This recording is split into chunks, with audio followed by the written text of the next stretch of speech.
Guy who knows all about this, our good friend Howie Carr, the talk show host at WRKO Boston and the columnist for the Boston Herald. So, hey, you're looking mighty spiffy this Monday morning, Howie, with the tie on and everything. Can you tie up these loose ends, this confusion that some political analysts have about Scott Brown running tough on the southwestern border issue in a state in the Northeast? Well, he is a friend of John McCain, as you well know, JD. However, he voted against the DREAM Act when it went through Congress when he was still in the U.S. Senate.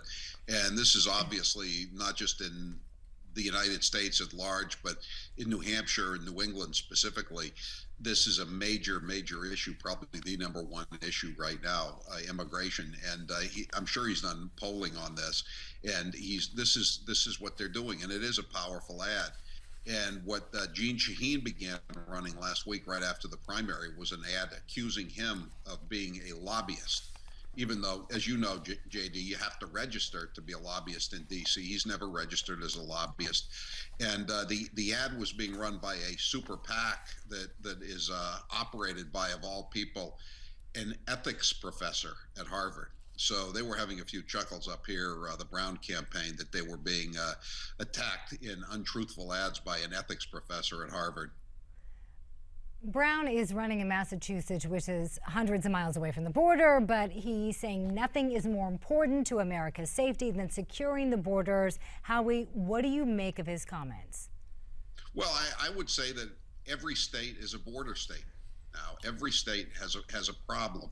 Every state is worried about having all sorts of illegal alien children dumped on them. We've had it happen here in Massachusetts, and it's all over the news in southern New Hampshire. Certainly, you look at the papers in New Hampshire, say the Nashua Telegraph. You look at the police blotter, and every day there's 5, 10 people arrested, charged with driving without a license. I mean, New Hampshire, just like every other state, is being overwhelmed by illegal aliens who are committing crimes in disproportionate numbers, who are taking up school services, taking welfare, loading up emergency rooms. It's just it's a disaster, not just for the United States, but for New Hampshire. That's why he's running the ads. That's why the ad is effective. Well, that's what I was going to ask you. Do you think the ad's effective? Do you think it will reach people that normally wouldn't think like that? Wouldn't tie security like you always do, JD? You always talk about security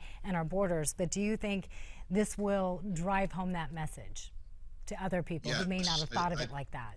Yeah, no, I think in New Hampshire there is no way not to think about it. Just like everywhere else. You know, a couple of years ago, a judge tried to jail a local judge in New Hampshire tried to jail illegal aliens. He said that they were trespassing on the state of New Hampshire, and he was wildly applauded by everybody in the state, including the Manchester Union Leader, the largest newspaper.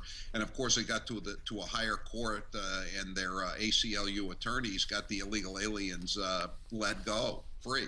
But, again, when you have judges in a state that want to charge illegal aliens with trespassing by being in the state, I think it's an indication that, yes, it is a major issue, just like it is on the southern border.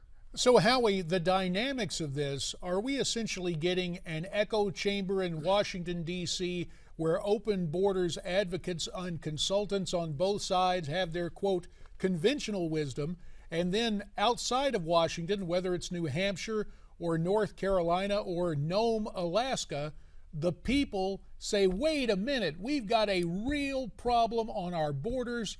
Connect the dots between terrorism and national security in the borders. And so Scott Brown has tapped into that vein again as he's challenging Jeanne Shaheen. Yeah, JD, we've both lived in North Carolina, and you've seen the statistics just like I have. Illegal aliens make up, I believe, 3% of the population in North Carolina, yet they account for 33% of the drunk driving arrests in the state. North Carolina is a large state, and it too is a long way from the border, and I think this is a big issue. If I were Speaker Tillis down in North Carolina, I'd be going after Kay Hagan pretty heavily on this issue too. I think Sullivan will go after Begich in Alaska, everywhere. I just don't see. I see this as it's a national issue. It's not. There is no way this is a border issue anymore. And another big issue that's been making headlines for weeks now, ISIS. Let's switch gears to that, Howie, if we can. The Cambridge, Massachusetts mosque attended by the Boston bombers has been linked to ISIS and several other radical Islamics.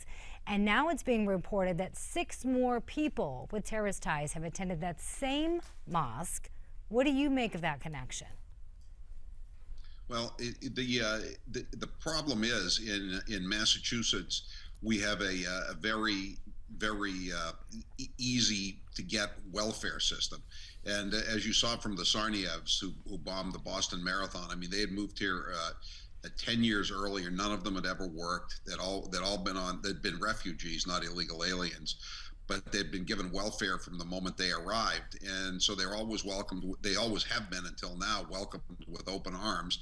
And so naturally, they're going to congregate where they can get free stuff. I mean, that's the way it works. It gives them more time to work on their schemes. By the way, the trial of the surviving bomber, the marathon bomber, Dzhokhar Tsarnaev, is scheduled to begin the day before the election, November 3rd. They're going to call 2,000 potential witnesses. That's how long, and they think it's going to take 6 weeks to find a jury that can sit and listen to this case. So what do you think, though, Howie? Is this mosque like a terrorist haven? I mean, yeah, I think it's. I think there are not every. Let me put it this way: not everybody who goes to the mosque is a terrorist. But in the Boston area, if you're a terrorist, apparently you go to this mosque.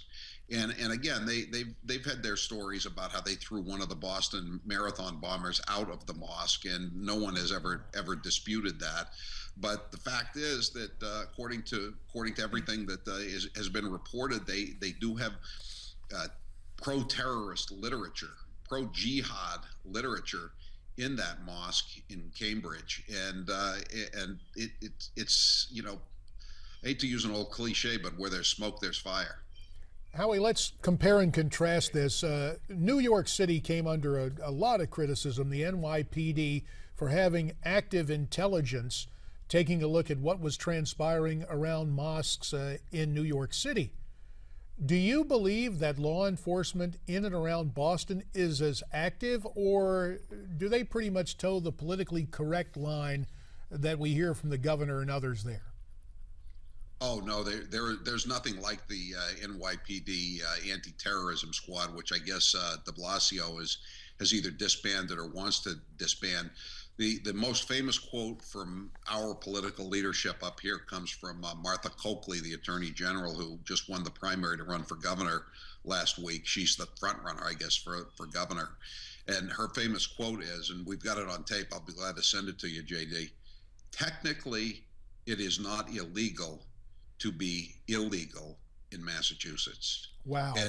And we have, and we've talked about this before, 2 days after, 2 days after the bombers were captured, and their basically suicide notes were found in the boat where one of them was captured.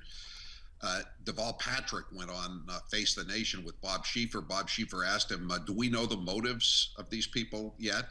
And Deval Patrick, knowing the motive, I mean, everybody assumed the motives, but he'd actually seen the letters by then. And he said, actually, Bob, we don't know what made these 2 young fellas, that's what he called them, the terrorists, young fellas, do what they did. Let me bring this back in the political realm. We talked about Scott Brown gaining advantage in New Hampshire. In the gubernatorial race in Massachusetts, is Martha Coakley developing problems for that absurd comment that technically you're legal even if you're illegal in Massachusetts? About a minute left, Howie. I think it will mainly be left to people like me and the other talk show hosts to make an issue of it. Charlie